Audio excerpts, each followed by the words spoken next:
नेहा बजाज आप सभी का बहुत बहुत स्वागत करती हूँ। और आज का वीडियो देखने से पहले करना है आपको एक काम। जी मानी हेल्थ शो के यूट्यूब पेज को लाइक शेयर सब्सक्राइब करना ना भूले, do with the bell icon. और आज के वीडियो में हमारे साथ जुड़ रही हैं डॉक्टर चांदनी चंद्राकर, जो कि गायनेकोलॉजिस्ट हैं, ऑब्स्टेट्रिशियन हैं और इनफर्टिलिटी स्पेशलिस्ट हैं। डायरेक्टर है आनंद हॉस्पिटल एंड मां टेस्ट ट्यूब बेबी सेंटर, जो कि रायपुर छत्तीसगढ़ में है। पिछले 10 सालों से प्रैक्टिस कर रही हैं और कई सारे पेशेंट्स की जिंदगियों को इन्होंने बदला है। कई सारी महिलाओं ने मदरहुड एम्ब्रेस किया है इनकी बदौलत। आइए बात करते हैं डॉक्टर चांदनी से। डॉक्टर चांदनी, जी मनी हेल्थ शो में आपका बहुत बहुत स्वागत है।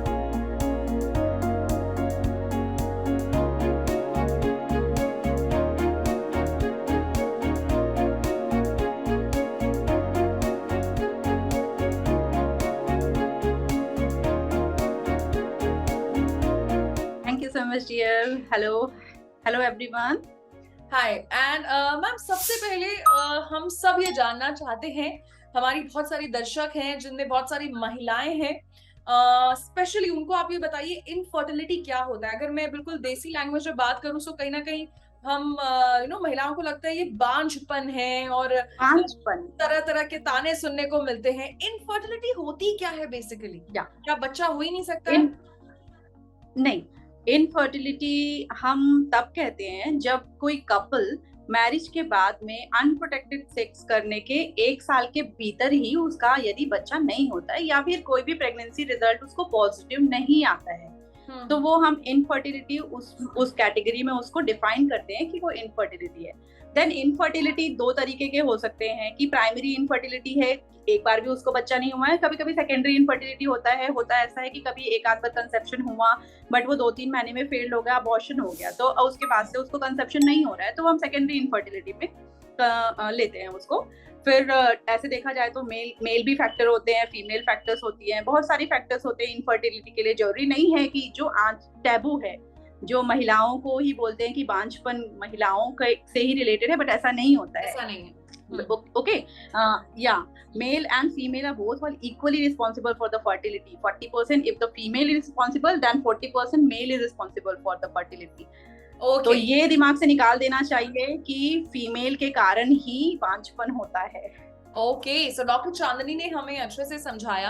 अच्छा डॉक्टर चांदनी, आईवीएफ आजकल बड़े सारे हम लोग सेलिब्रिटी प्रेगनेंसीज भी देखते हैं। आईवीएफ कोई कहता है महंगी होती हैं, इससे तो ट्विन डिलीवरीज होती हैं। आईवीएफ बड़ा पेनफुल प्रोसीजर है। आईवीएफ की जरूरत किसको पड़ती है, कब पड़ती है? Yes.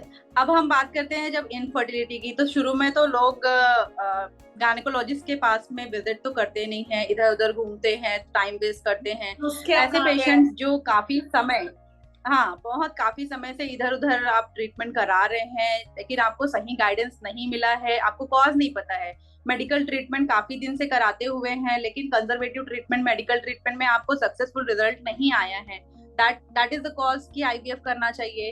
कभी कभी हम टेस्ट करते हैं कि एचएसजी का टेस्ट होता है, उसमें ट्यूब पेटेंट है या नहीं है ये पता चलता है। जब हमारी दोनों ट्यूब नलियां बंद होती है तो उसमें अंडे को बच्चेदानी तक ले जाने का कोई माध्यम ही नहीं होता है, तो उस कैटेगरी में हम आईवीएफ करते हैं जिसमें ट्यूब बंद होते हैं। कुछ कारण ऐसे होते हैं जिसमें मेल्स में स्पर्म काउंट बहुत कम होते हैं, जिसमें बहुत ही कम स्पर्म काउंट्स होते हैं, लाइक 5 मिलियन से कम स्पर्म काउंट्स होते हैं, उनमें हम आईवीएफ करते हैं, उसमें इक्सी किया जाता है, उसमें सक्सेस अच्छा होता है।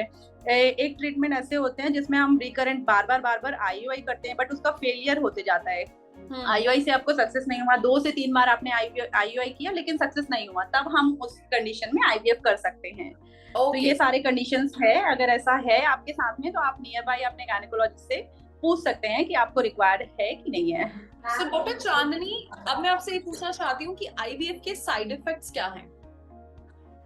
ओके, जैसे आईवीएफ एक प्रोसीजर है, आईवीएफ के प्रोसीजर के बहुत सारे चरण होते हैं, तो उसमें साइड इफेक्ट्स जो है, मेन आज के कंसर्न में जो साइड इफेक्ट है काफी लेस हो गया है, क्योंकि हमारे पास काफी सारे मोडालिटीज अवेलेबल हैं जो साइड इफेक्ट को हम पहले से ही आइडेंटिफाई कर सकते हैं और उनके लिए ट्रीटमेंट शुरू कर सकते हैं। बट एक non concern of side effect all gynaecologist के लिए होता है, जो ओवेरियन हाइपर स्टिमुलेशन होता ये है आईवीएफ में एक अंडे जो ओवरी होती है उसमें इंजेक्शंस के थ्रू बहुत सारे एग्स बनाए जाते हैं।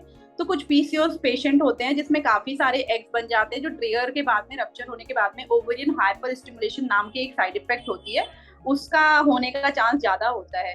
बाकी आईवीएफ प्रोसीजर इतना पेनफुल नहीं होता है, वो सारा टैबू है।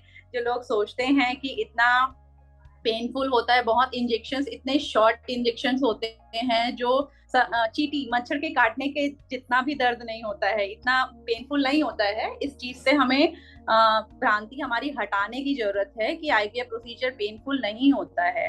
सो मैम, आईवीएफ की सक्सेस तो मिल जाती है अगर किसी महिला ने कंसीव कर लिया है, बट अगेन मन में एक डर लगता है कि कहीं बच्चे को कोई कॉन्जेनाइटल डिफेक्ट्स या अनोमलीज या कोई मतलब दिक्कत ना हो, बच्चे स्पेशली एबल्ड ना हो, तो क्या ऐसा है कि आईवीएफ के साथ इन अनोमलीज का खतरा बढ़ जाता है?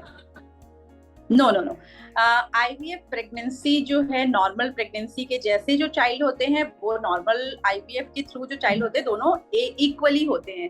कंजेनाइटल एनोमली के चांसेस सिर्फ आईवीएफ के कारण नहीं होते हैं, क्योंकि हम खुद का गैमेट यूज करते हैं, फीमेल गैमेट और मेल गैमेट दोनों हमारे खुद के होते हैं, तो उसमें कंजेनाइटल एनोमली होने के चांसेस बहुत ही कम होते हैं। This is very natural to natural pregnancy, this is very natural. बहुत सारे पेशेंट्स ऐसे आते हैं, वो हमेशा ये क्वेश्चन पूछते हैं आईवीएफ से बेबी होगा, वो एबनॉर्मल तो नहीं होगा? क्यों एबनॉर्मल होगा भाई? क्योंकि हम तो आपका ही गैमेट ले रहे हैं, मेल गैमेट और फीमेल गैमेट आपका ही है, तो एबनॉर्मल क्यों होगा? बट हम हेल्प करते हैं मॉडलिटीज के थ्रू कि आपको कंसेप्शन हो जाए। अच्छा मैम, एक चीज और कि पूरे आईवीएफ के एक साइकिल में कितना वक्त लगता है, कितना दर्द होता है, या सक्सेस रेट कितना होता है? अगर मैं फर्स्ट साइकिल की बात करूं, क्या फर्स्ट साइकिल में ही कंसेप्शन हो जाता है?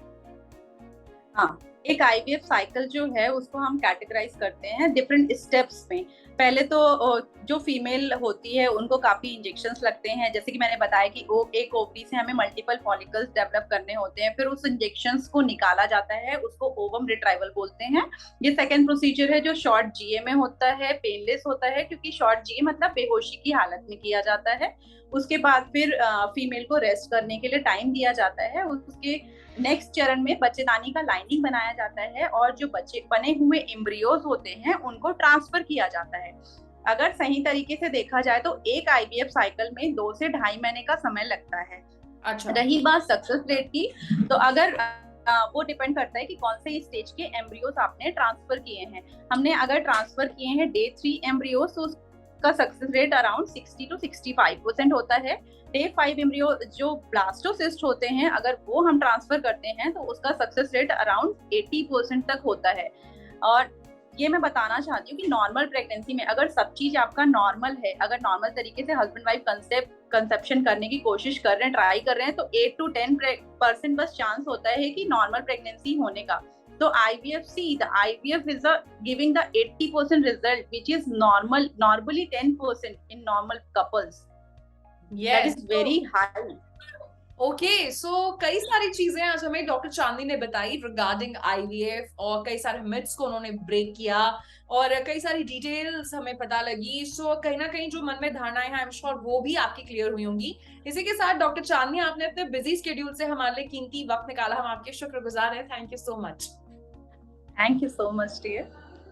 तो ये थी डॉक्टर चांदनी, जिन्होंने हमें बताया आईवीएफ के बारे में, फर्टिलिटी के बारे में। इंटरनेट पर पढ़ के किसी भी धारणा को बनाइए मत, क्योंकि इंटरनेट पर एक्सपर्ट्स ने कोई राय नहीं दी है।